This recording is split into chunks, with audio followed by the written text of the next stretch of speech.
सबसे पहले तो आप सभी को एक खुशखबरी, कल जेई मेंस का रिजल्ट आया है और ऑनलाइन लक्ष्य बैच से पढ़कर जो अभी तक हाईएस्ट रैंक निकल के आई है दैट इज रैंक 94। ठीक है, और वो बच्चा बड़ा ही सिंसियर है।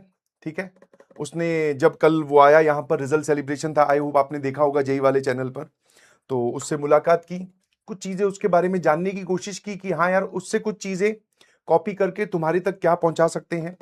तो जो चीज मुझे समझ में आई वो ये है कि अपने हालातों को कभी भी अपना बहाना ना बनने दें प्लीज।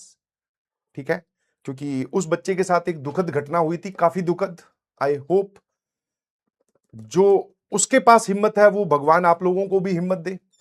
उसकी बहुत छोटी उम्र में ही उनके पिताजी की डेथ हो गई। माताजी ने उसको संभाला, माताजी ने उनकी परवरिश की और किसी भी चीज की कमी नहीं महसूस होने दी।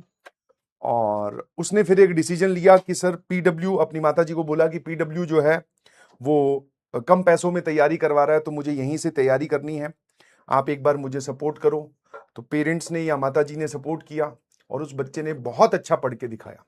ठीक है, कंसिस्टेंट रहकर और अपने गोल की तरफ फोकस करते हुए, बिना किसी डिस्ट्रैक्शन के, अपने परिवार की जिम्मेवारी समझते हुए कि हाँ मुझे अपने परिवार की किस्मत बदलनी है और हर हालत में बदलनी है, मेरे पास में कोई दूसरा ऑप्शन नहीं है।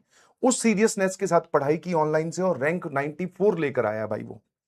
तो सैल्यूट है ऐसे सभी बच्चों को जो अपने बहानों को या अपनी हालातों को आगे नहीं आने दे रहे, दिन रात मेहनत कर रहे हैं। अलग अलग परिस्थिति में आप सभी हैं। ठीक है, सबकी अलग अलग परेशानियां, सबके अलग अलग भय। ध्यान सुनिएगा मेरी बात, सबकी अलग अलग परेशानियां, सबके अलग अलग भय।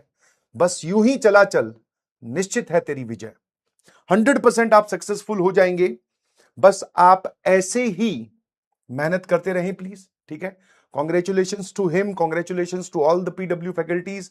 आप सभी बच्चों को भी बहुत बहुत बधाई हो, क्योंकि ये जानना हमारा हक है सर कि जहां पे हम पढ़ रहे हैं वहां से क्या बढ़िया रैंक आई और अगले साल हम उसको और इंप्रोवाइज कैसे कर सकते हैं। ठीक है, तो तैयार रहिएगा प्लीज। ठीक है, अगली बारी आपकी है। ठीक है, उसका तो अब एडवांस का पेपर है, वो एडवांस में लग गया है, आपको जेई मेंस फोड़ना है। ठीक है, बैकलॉग उसने बनने कभी नहीं दिया। बैकलॉग, मैंने बोला बैकलॉग कैसे मैनेज करता है भाई, बोले सर बैकलॉग का सबसे बढ़िया इलाज है बनने ही मत दो। अगर लगता है कि किसी सब्जेक्ट में बैकलॉग बन रहा है तो उसको तुरंत फिनिश करो। मैंने कहा यार गजब है यार, मतलब इतनी क्लैरिटी एक छोटी उम्र में होना, दैट इज वेरी रिस्पेक्टेबल या फिर वेरी मतलब सरप्राइजिंग। मैंने कहा यार बहुत बढ़िया है ना। हाँ, मुझे ये भी पता है कि आप लोग जनरली एज ए पेरेंट या फिर एज ए ऑडियंस हम ये देखते हैं कि सर रैंक वन आनी चाहिए थी। तो देख भाई, रैंक 94 जिसकी आ रही है मतलब ऐसा तो नहीं है कि वो रैंक 1 नहीं ला सकता। ठीक है ना। और उसने अपने आप को कहां से पिक करके रैंक 94 पर पहुंचा है, तो that is a important thing. सभी लोग अलग अलग लेवल पे हैं, मैं ये नहीं बोल रहा हूं कि सब इंटेलिजेंट है या सब पढ़ाई से मन चुराते हैं, मैं ये नहीं बोल रहा हूं। सब आप अलग अलग लेवल पे हो। अभी किसी का 11th बर्बाद है, किसी के कुछ चैप्टर तैयार है, किसी की 11th सेव्ड है। बट मेन थिंग इज कि आप अपने आप को उस सिचुएशन से पिक कैसे करते हो। ठीक है, और पिक करना चाहते हो भी कि नहीं। और ऑब्वियसली आप यहां पर जुड़े हो तो चाहते हैं भाई सब लोग, हम अपने आप को सर सुधारना चाहते हैं, पढ़ाई करना चाहते हैं, हम जेई में सेलेक्ट होना चाहते हैं, बढ़िया रैंक लाना चाहते हैं, अपने परिवार की हालत बदलना चाहते हैं। इन छोटी सी उम्र में सर हमने सपने बहुत बड़े देखे हैं और उसके लिए हम मेहनत करने के लिए भी तैयार हैं। तो दैट इज द थिंग जो रिक्वायर्ड होती है अच्छी रैंक के लिए। अच्छे से पढ़ाई करो और जो तुम्हारी मनोकामना है वो हमारी भी है। जो तुम बोल रहे हो कि सर रैंक 1 तुम लोग लाकर दिखाओ, हाँ जो भी सपोर्ट चाहिए होगा, जो भी जिस भी प्रकार का सपोर्ट, वो यहां पर खड़े होकर आपके टीचर्स, आपका बैच और आपका पीडब्ल्यू हमेशा आपके लिए करने के लिए तैयार है, तैयार था और तैयार है और तैयार रहेगा। क्या मेरी बात समझ में आती है? हाँ ना, बिल्कुल सही। हाँ, कुछ लोग 11th का प्लानर मुझसे चाह रहे हैं, तो 11th के प्लानर की मैं बात कर लेता हूं, अभी कोई दिक्कत नहीं है। Today is our lecture number 8। 5 minute एक हल्का सा डिस्कशन कर लेते हैं। दैट इज क्लास 12th के पैरेलल में क्लास 11th। ध्यान सुनना मेरी बात, ठीक है? हाँ है ना। क्लास 11th को आप स्लोली स्लोली मूव कराओगे, क्योंकि क्लास 12th, मैं आपको फिर बोल रहा हूं, क्लास 12th पे आप 100% फोकस रखोगे।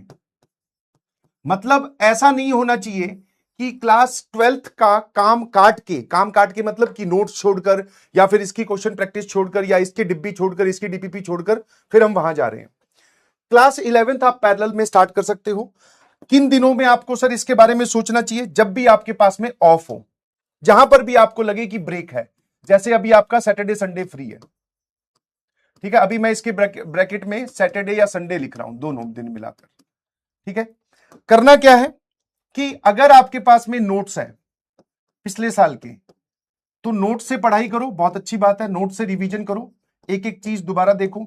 बट अगर आपके पास में नोट्स नहीं है, आपके पास में नोट्स है ही नहीं, तो फिर मैं बोलूंगा कि इसको वन शॉट से देख लो, ठीक है। वन शॉट जेई वाला चैनल पे डला हुआ है, तो वन शॉट से आप उस लेक्चर को कवर कर लो। मेरी बात ध्यान सुनना, ठीक है। कि ब्रेक सर ये एक्स्ट्रा काम हम चालू कर रहे हैं, तो ब्रेक हमारे पास में सैटरडे संडे वाले दिन होता है, तो सैटरडे संडे हम इस काम को खोलेंगे या इस काम को करेंगे। ध्यान सुनना प्लीज, ये बड़ा ही एक मैच्योरिटी और सिंसियरिटी वाला काम है, तो इसमें प्लीज मुझे ध्यान से सुनना। मैंने पहली एक चीज लिख दी है कि आपका 100% फोकस हमेशा क्लास 12th रहना चाहिए। अगर आपका क्लास 12th का काम कंप्लीट है फिर आप इस पे शिफ्ट करोगे, अदरवाइज आपका अगर क्लास 12th का काम बचा हुआ है, रिवीजन बची हुई है, नोट्स कंप्लीशन बचा हुआ है, लेक्चर नहीं देखे हैं, प्रैक्टिस नहीं करी है, तो फिर क्लास 12th पे ही फोकस करो, फिर क्लास 11th पे जाने की जरूरत नहीं है। आपके पास अगर नोट्स अवेलेबल है तो नोट्स से रिवाइज करो। सर हमारा इतनी बुरी हालत है कि हमारे पास में नोट्स छोड़ो, हमें ये नहीं पता कि वो चैप्टर है क्या, तो फिर उसको वन शॉट से कवर करो। वन शॉट आप बोल सकते हो कि वी हैव टू सोर्सेज, एक पीडब्ल्यू जेई चैनल है और एक जेई वाला है, ठीक है, तो वन शॉट से आप कवर कर सकते हो, ठीक है। अब जो लोग यहां से कवर करेंगे, उसके बाद में आपको अर्जुना का एक्सेस दे रखा है, तो वापस आप इस पर जाओगे, दैट इज अर्जुना के class notes, Arjuna's class notes. हाँ, थ्योरी आपने पढ़ ली, अब अर्जुना क्लास नोट्स के क्वेश्चन आपको देखने हैं, ठीक है, ठीक है, क्योंकि आपको वहां पर जो भी क्लास में क्वेश्चंस करवाए हैं उसका सॉल्यूशन भी नीचे मैंने एक्सप्लेन किया है, या जिस भी टीचर से आप पढ़े हो वहां पे उन्होंने एक्सप्लेन किया है, तो पहले क्वेश्चन देखो फिर उनको सॉल्व करो, और उसके बाद में पर चैप्टर पीवाईक्यूज आपको सॉल्व करने हैं। पीवाईक्यूज आप रखोगे दैट इज 40+, हर चैप्टर के 40+ पीवाईक्यूज आप सॉल्व करोगे, इसमें और आपको कुछ करने की जरूरत नहीं है, ठीक है। पूरा चैप्टर आपने मान लो पढ़ लिया, जैसे मैं बात करूं बाइनोमियल थ्योरम की, तो हमने बाइनोमियल थ्योरम पढ़ लिया सर, पढ़ लिया। अब कहां से पढ़ा? अगर आपके पास में 11th के नोट्स है तो वहां से पढ़ लो, 11th के नोट्स नहीं है तो 11th के लेक्चर अगर देखने जाओगे तो 7-8 लेक्चर है, उसमें टाइम लगेगा, तो वन शॉट से कवर कर लो। अब जिसने भी यहां से कवर किया है चाहे यहां से कवर किया है, उसको ये दोनों काम करने हैं, अर्जुना के क्लास नोट्स के क्वेश्चन आपको सॉल्व करने हैं और पीवाईक्यूज आपको 40+ सॉल्व करने हैं। और ये मतलब पीवाईक्यूज बेसिकली आप बोल सकते हो डिब्बी, डू इट बाय योरसेल्फ। मैंने आपको पूरी ऐसी शीट दे रखी है, उसमें मैक्सिमम पीवाईक्यूज है, तो वो डिब्बी सॉल्व करने हैं। ऐसा करने के बाद में आप उस चैप्टर को कंप्लीट मानेंगे, आगे बढ़ जाएंगे। इसकी डीपीपी नहीं सॉल्व करनी है, इन 11th वाले चैप्टर्स की आपको अभी मॉड्यूल भी नहीं सॉल्व करनी है। क्या ये बात समझ गए? हाँ ना। अब बात आती है सर क्लास मैथमेटिक्स में क्लास 11th के सीक्वेंस क्या रखें। मैथ्स में सीक्वेंस ऑफ द चैप्टर की सबसे पहले कौन सा चैप्टर हम यहां से खोलें।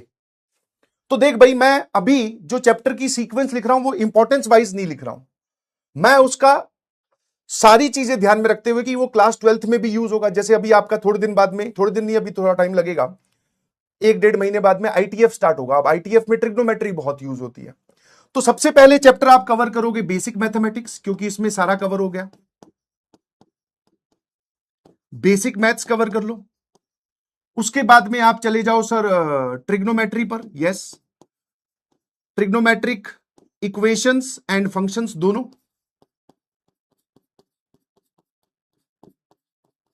यस, ठीक है। और ट्रिग्नोमेट्री जब कवर करो तो सर ट्रिग्नोमेट्री में हमें थोड़ा सा कॉन्फिडेंस कम ही मिलेगा, क्यों? क्योंकि सर इसमें फॉर्मूलाज बहुत है, क्वेश्चंस की अप्रोच बहुत है। तो ट्रिग्नोमेट्री कवर करने का मतलब है कि आपको सारे फॉर्मूलाज पता है, सबकी डोमेन रेंज पता है, सबके ग्राफ पता है, और इक्वेशंस के सॉल्यूशंस कैसे लिखते हैं बस ये पता है, ठीक है ना। उसके बाद में आते हैं सर, फिर आप चले जाना सीक्वेंस एंड सीरीज पर, फिर आप जा सकते हो बाइनोमियल थ्योरम पर, फिर आप जा सकते हो क्वाड्रेटिक इक्वेशन, अभी नहीं लिख रहा हूं। फिर आप जब ऐसे आगे बढ़ोगे तो उसके बाद में आप पूरी कोऑर्डिनेट ज्योमेट्री स्टार्ट कर सकते हो, है ना। कोऑर्डिनेट ज्योमेट्री के बाद में आप क्वाड्रेटिक इक्वेशन भी लिख सकते हो या फिर पीएनसी भी रख सकते हो, है ना। तो अभी आपको सिर्फ टारगेट आपका ये है, ठीक है, और डाउन द लाइन आपको मूव करना है ऐसे, ठीक है, ऐसे मूव करना है। क्या मेरी बात समझ में आती है? क्या ये बात क्लियर है भाई सबको? एक बार क्लियर है तो सीएलआर लिखकर भेजो। कोऑर्डिनेट ज्योमेट्री मतलब starting with straight line, circle, parabola, ellipse, hyperbola, line से निपटाने हैं उनको,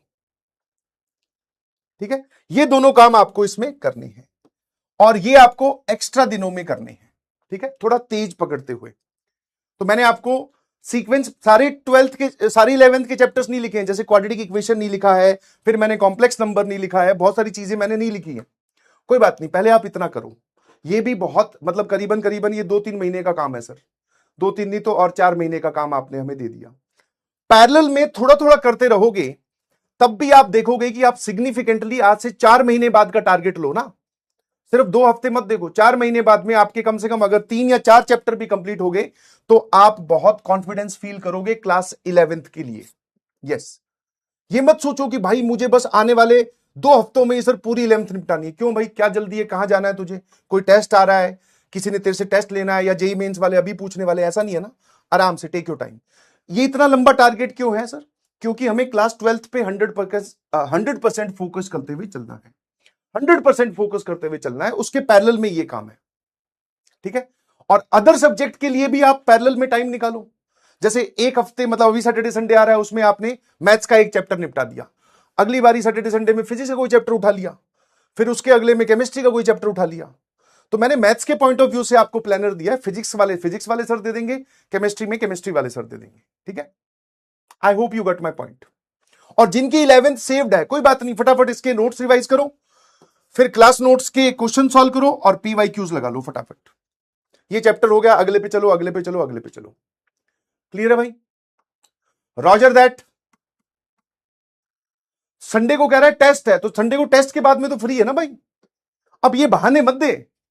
हाँ मुझे पता था, क्योंकि अभी बहाने आएंगे, तो तेरे पास टाइम नहीं मिल रहा अगर क्लास 11th के लिए, तो इसको फिर होल्ड कर ले, इसको फिर क्या कर ले, होल्ड कर ले, अगर टाइम नहीं मिल रहा तो कोई बात नहीं, कोई जरूरत नहीं है, ठीक है जी। तो ये मैं यहीं पे लगा रहने देता हूं, इसको आप देख लीजिएगा एक बार अपने हिसाब से और खुद का एक प्लानर बनाइएगा।